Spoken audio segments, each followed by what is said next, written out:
હર હર મહાદેવ મિત્રો, સ્વાગત છે તમારું આજના નવા વિડીયોમાં.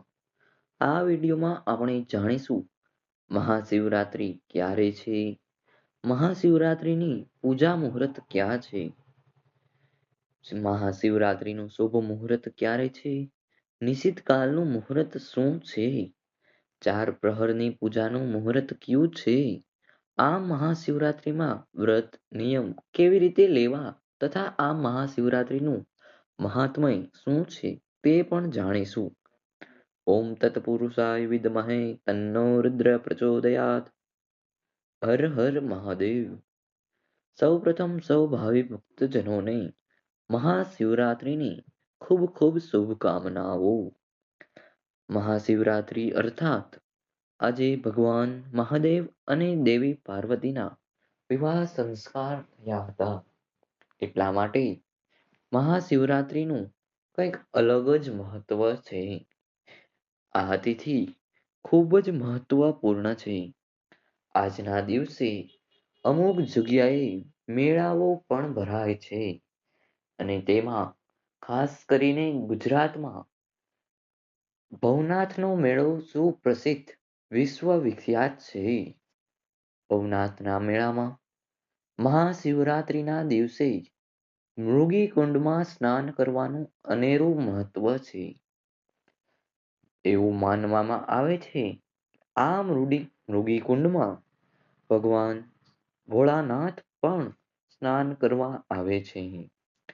મહાશિવરાત્રિના દિવસે ભગવાન શિવ અને માતા પાર્વતીની પૂજા કરવાથી દાંપત્ય જીવનમાં વધારો થાય છે. આજના દિવસે લોકો વ્રત રાખે છે, ઉપવાસ કરે છે અને પૂજા અર્ચના કરે છે. આજના દિવસે વ્રત કરવાથી જેઓ પોતાના જીવનસાથીની શોધમાં છે તેને પોતાના ગમતા જીવનસાથી મળે છે.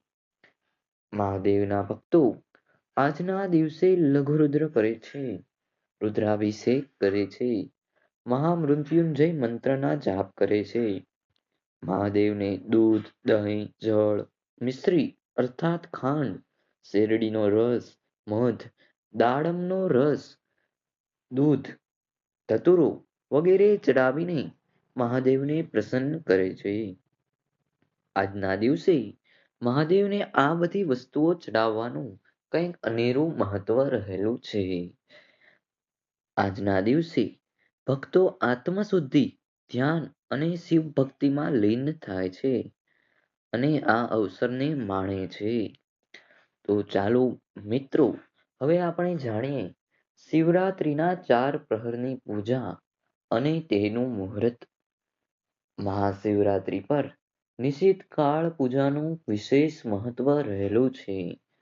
આ કાળ દરમિયાન પૂજા કરવાથી મનોકામના પૂર્ણ કરે છે ભગવાન ભોળાનાથ. તેથી જ આ વર્ષે આ નિશિત કાળનું મુહૂર્ત 27 ફેબ્રુઆરીના રોજ રાત્રે 12 કલાક અને 27 થી ચાલુ થશે અને રાત્રિના 1 વાગ્યા અને 16 સુધી રહેવાનું છે. આ કાળ દરમિયાન પૂજાનું અનેરું મહત્વ છે.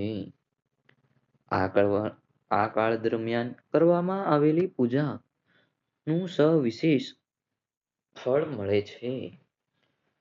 હવે આપણે ચાર પ્રહરની પૂજાની વાત કરીએ તો પ્રથમ પ્રહરની પૂજાનું મુહૂર્ત સાંજના 6:43 થી શરૂ થઈને રાતના 9:47 સુધીનું રહેશે. ત્યારબાદ બીજા પ્રહરની પૂજાનું મુહૂર્ત જાણીએ તો તે છે 9:47 થી શરૂ થઈને રાત્રિના 12:51 સુધી રહેશે. આ જ રીતે ત્રીજા પ્રહરનું મુહૂર્ત છે રાત્રિના 12:51 થી રાત્રિના 3:55 સુધીનું અને ત્યારબાદ છેલ્લું પ્રહર એટલે કે ચોથા પ્રહરની પૂજાનો મુહૂર્ત છે રાત્રિના 3:55 સવારના 8:54 સુધીનું. આ હતા ચારે ચાર પ્રહરની પૂજાના મુહૂર્ત. આજના આખા દિવસ દરમિયાન જેટલું પણ બને એટલી વખત ઓમ નમઃ શિવાય મંત્રના અને મહામૃત્યુંજય મંત્રના જાપ કરવા જોઈએ. તો મિત્રો, આ હતી ભગવાન શ્રી ભોળાનાથની શિવરાત્રીનું મહત્વ. જો તમને આ વિડીયો પસંદ આવ્યો હોય તો વિડીયોને લાઈક, મિત્રો સાથે શેર અને ચેનલને સબસ્ક્રાઇબ કરવાનું ના ભૂલતા. હર હર મહાદેવ. ધન્યવાદ.